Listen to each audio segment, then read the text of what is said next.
नमस्कार मित्रों, आज हम लोग कॉन्स्टिट्यूशन का एक टॉपिक को पढ़ेंगे जो है आर्टिकल 12 कॉन्सेप्ट ऑफ स्टेट। आइए साथ में इस टॉपिक को हम लोग देखते हैं।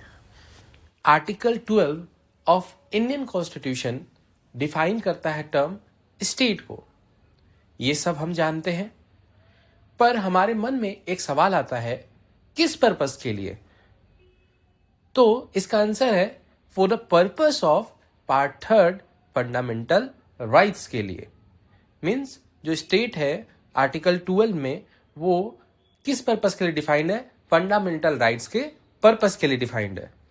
Article 12 of Indian constitution crucial और इंपॉर्टेंट रोल प्ले करता है डिटरमाइन करने में किसके अगेंस्ट फंडामेंटल राइट्स को इन्फोर्स किया जा सकता है या इन्वोक किया जा सकता है।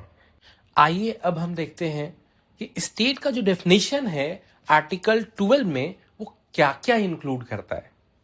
तो first, government and parliament of India को इंक्लूड करता है, जिसमें both union and state legislature आते हैं।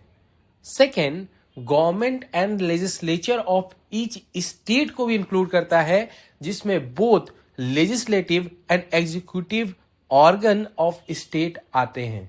फिर थर्ड पार्ट में हम देखते हैं कि लोकल अथॉरिटीज को इंक्लूड करता है, जिसमें म्युनिसिपैलिटीज, डिस्ट्रिक्ट बोर्ड और अदर लोकल जो गवर्नमेंट बॉडीज हैं वो इस थर्ड पार्ट में आती है। वही अगर हम फोर्थ पार्ट में देखें तो अदर अथॉरिटीज की बात करता है आर्टिकल 12। अदर अथॉरिटीज जो है एक ब्रॉड टर्म है, जिसमें ऐसे बॉडीज इंक्लूड किए जाते हैं जैसे कि स्टैट्यूटरी कॉर्पोरेशन, पब्लिक अथॉरिटी जो भी ये गवर्नमेंट से रिलेटेड है, गवर्नमेंट ऑर्गन्स हैं, या जो भी एजेंसीज गवर्नमेंट से रिलेटेड है और गवर्नमेंट के अंदर काम करती है। अब अगर हम अपने नेक्स्ट टॉपिक की बात करते हैं तो वह कॉन्स्टिट्यूशनल अप्रोच ऑफ आर्टिकल 12 की बात करता है। तो चलिए हम इसके बारे में जानते हैं। अगर हम कॉन्स्टिट्यूशनल अप्रोच को देखें जो डिफाइन करता है स्टेट को आर्टिकल 12 के अंदर, तो वह बहुत ज़्यादा ही ब्रॉड, वाइड और इंक्लूसिव भी है। जैसे कि जो कॉन्स्टिट्यूशनल अप्रोच है वो इंश्योर करता है कि कोई भी एंटिटी या अथॉरिटी जो भी पार्ट ऑफ गवर्नमेंट मैशनरी है, मीन्स गवर्नमेंट मैशनरी का पार्ट है या गवर्नमेंट फंक्शन को परफॉर्म कर रहा है, वो सारे के सारे एंटिटी और अथॉरिटी स्टेट के डेफिनेशन में कवर किए जाएं या तो कंसीडर किए जाएं।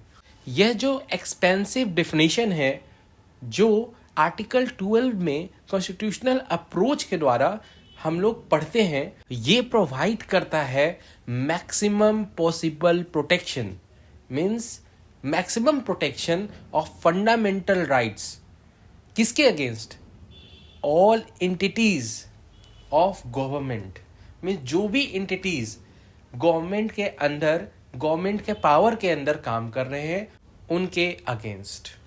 वहीं अगर हम जुडिशियल अप्रोच को देखें तो जुडिशियरी ने इंटरप्रेट किया है आर्टिकल 12 को बहुत सारे लैंडमार्क केसेस में, और कोशिश किया गया है कि जो स्कोप ऑफ स्टेट है या स्टेट के डेफिनेशन में स्टेट क्या इंक्लूड करता है या स्टेट कैसे कॉन्स्टिट्यूट होता है, उसे प्रोग्रेसिवली हम लोग ब्रोडेन करें और एक ब्रॉड पिक्चर्स में देखें। आइए हम लोग जुडिशियल अप्रोच के अंदर कुछ लैंडमार्क केसेस को पढ़ेंगे।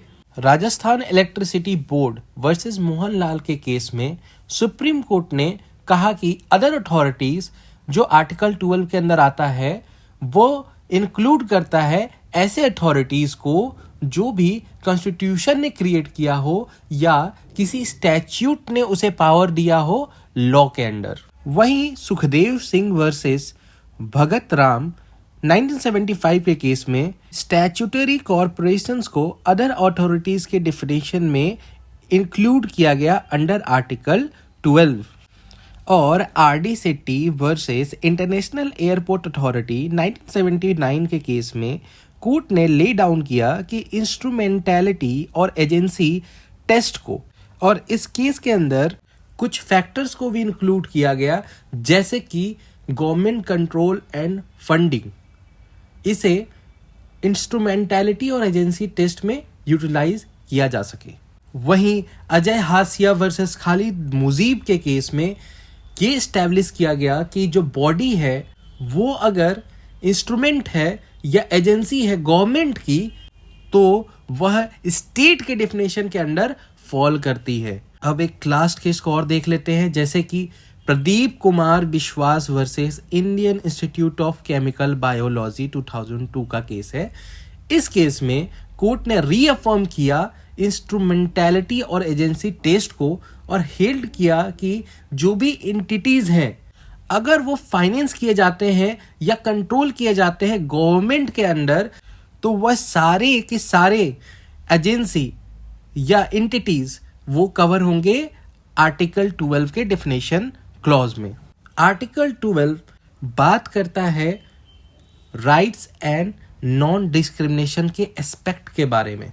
वहीं अगर हम एडुकेशन के कॉन्टेक्स्ट में देखें तो ये इंश्योर करता है कि कहीं पे भी कोई डिस्क्रिमिनेशन ना हो किसी भी सिटीजन के against based on religion, caste, race और प्लेस ऑफ बर्थ एटसेट्रा। और आर्टिकल 12 ये भी इंक्लूड करता है कि किसी भी सिटीजन के अगेंस्ट डिस्क्रिमिनेशन ना हो किसी भी एजुकेशनल इंस्टीट्यूशन में, या कोई भी जो प्रोविजन बनाया गया है फाइनेंशियल एड फॉर एजुकेशन में भी।